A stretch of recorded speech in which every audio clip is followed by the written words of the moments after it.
everyone, thanks for joining in. This is Life with Casey. I'm really excited because I'm currently in the middle of my international travel series. If you haven't checked out my previous 2 videos in this series, I would definitely encourage you to do so. My last video was about how to decide and narrow down where you should go if you don't have a specific destination or country in mind. There's some really good tips and hints and just general content in that video, so I would definitely encourage you to check it out if you haven't done so already. Today's video is going to be about flights, how to book a flight, some things to keep in mind and avoid, and also alternate methods of transportation aside from flights. So I'm going to start out today's video with talking about some things that you should try and avoid and some red flags when you're going to book your flight internationally. I'm then going to go ahead and do a demo on the computer. I'm going to show you the website and the methods that I choose to use when I'm going internationally. I'm then going to talk about just some things to keep in mind and some helpful tips when you're traveling and when you're booking your flights.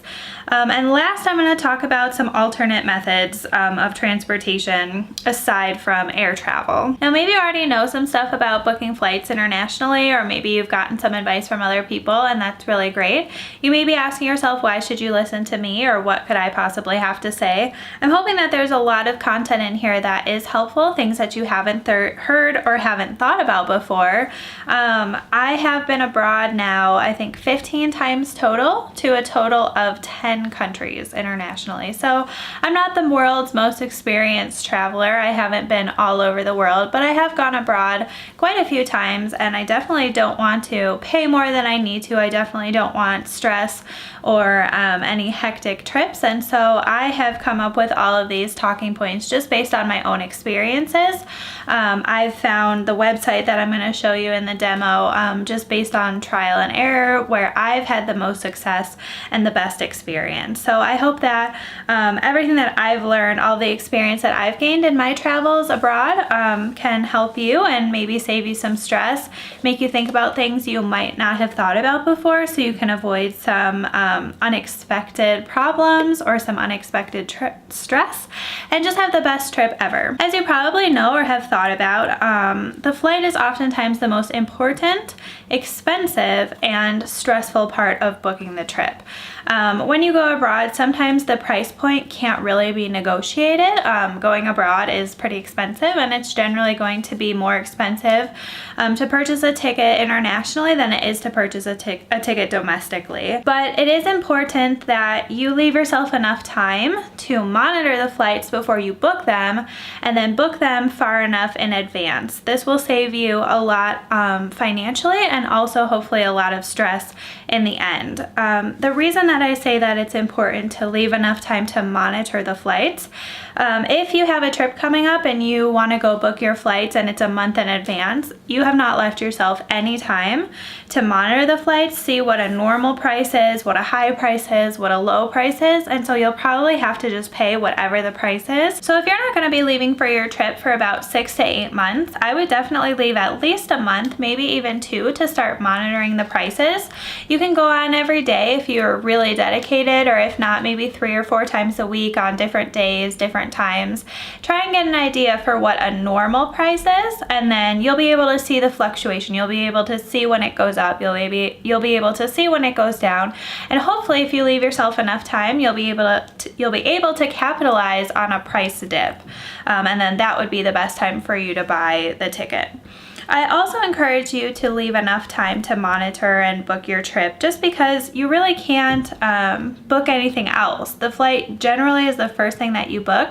If you book your hotel before you have a flight, and then you go and the flight is $3,000 more expensive on the specific day that you're supposed to check in and check out, but maybe if you had altered it by 2 days on the front end of the trip and 2 days on the back end, that would bring the price down $3,000.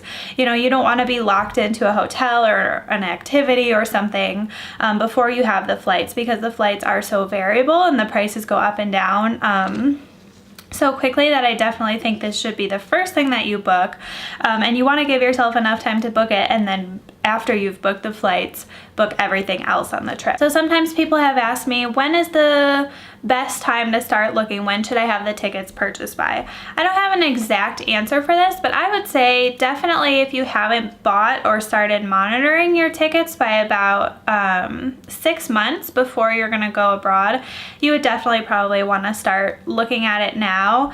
I think the latest that I've ever booked a flight on an international trip was maybe 2.5 months in advance, but I preferably would like to have it booked maybe 4 months in advance of the trip. So now I'm going to go over some things that you're going to want to try and avoid when you're monitoring and ultimately booking a flight, or some red flags that you should keep an eye out for when you go to book. So the first thing is to try and avoid a really expensive flight. There are some times where this is just unavoidable. For example, I've been wanting to go to Thailand for a really long time. People have told me that once you get there, it's super cheap. You can live on $20 US a day, but the actual flight out there is probably going to be about $2,000, and that's really not avoidable. Maybe you can save $100 or, you know, a couple $100, but it's basically you should go into it with the expectation of paying $2,000. But like I said in my last point, if you leave enough time to monitor, you could maybe save that $200-300, and that's just extra money that you'll have to spend on your trip and do some fun excursions. So try and avoid the most expensive flight is the point I'm trying to make, and that's pretty obvious. The next thing to look out for and try to avoid is really long total travel times due to multiple flights or absurdly long layovers. So as you know, when you go abroad, you're going to have long flights. For example, I go to Brazil quite a bit because my husband is Brazilian and his family is there. So I live in Denver. There's usually one layover either in Miami or Atlanta or Toronto or New York City or Washington, D.C. That flight from Denver to one of those cities where I would have a connection is usually about 2 to 3 hours. Then there's the layover. And then after that, there's usually a 6 to 10 hour flight from the US to Brazil, depending on how far north or south you are in your connecting city. So that's already a really, really long trip. And if you add a second layover, so you'd have 3 total flights, or if you have an absurdly long layover, like a 9-hour layover in your connecting city, you're just adding more time to the entire trip. And that's definitely something that you want to avoid. Another thing that I would recommend trying to avoid if possible is to have more than one layover. Again, sometimes this is completely unavoidable depending on how remote the location you're trying to get is, or depending on what city you're in. You may have to have 3 flights and 2 layovers, but if you can at all try and avoid this, I would definitely recommend it. With more flights and more layovers, you risk your luggage getting lost or not being able to get caught up to you.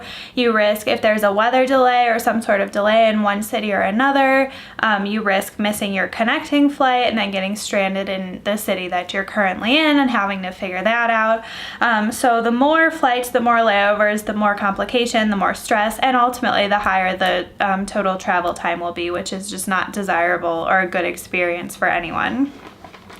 Another thing that I would definitely look out for and avoid at all costs is if there is an airport change in one of your layovers. And make sure that when you're looking at flights, you read into this, because it's not always super clear in big bold letters on the flight.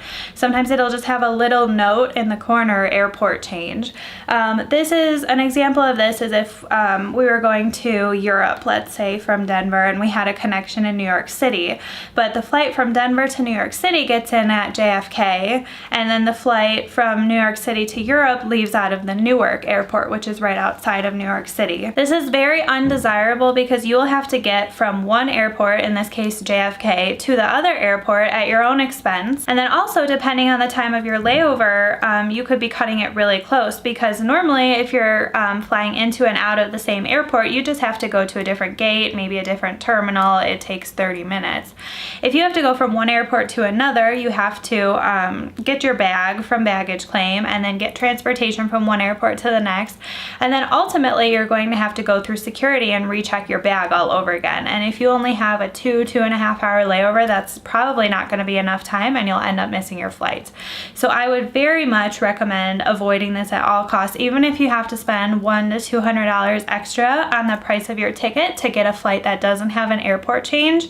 I personally think it's worth it to pay a little bit extra to not have to deal with that stress.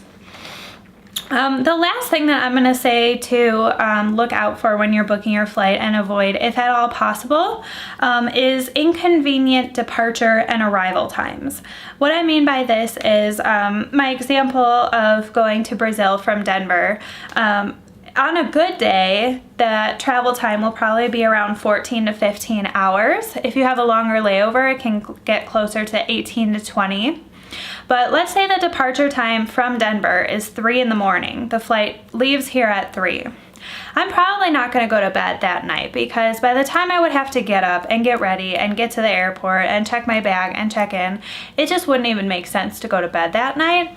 And so I haven't even left my home city and I've already missed out on a night of sleep. Then I have to go somewhere else, have a layover, a long 10-hour overnight flight to Brazil. It's just a really long process. Traveling internationally can be really draining. If you're not good at sleeping on planes like I'm not, you can end up being really tired. And so to have an original departure time that's in the middle of the night that makes me miss out on a night of sleep before I've left my city is probably going to make for a bad experience, and I'm probably going to be grumpy when I arrive. On the opposite side, if you have an arrival time that's 3 o'clock in the morning, you may get to your city. It's a foreign country. Maybe you don't speak the language. Maybe you've never been there before and you're not familiar with the layout of the city, and you were planning on taking public transportation. You're planning on taking the subway from the airport to the city, or a bus from the airport to your hotel, or even a taxi, you know, in a foreign country where you may not speak the language. To be standing on the street corner at 3 o'clock in the morning waiting for a taxi, or the subway in some countries might not even be open at that time. That's definitely a situation you'd probably like to avoid. This isn't always avoidable. If you get a really good deal on a flight and you can save $700 by arriving at 2 a.m., you know, there's nothing really that you can do there. But if you can avoid it, I would definitely say to not leave or arrive in the early morning hours would probably be best case scenario. So now I'm going to go ahead and go over to the computer to show you my method for looking at, monitoring, and ultimately booking the international flight. For the demonstration and the remainder of the video, please click on part 2.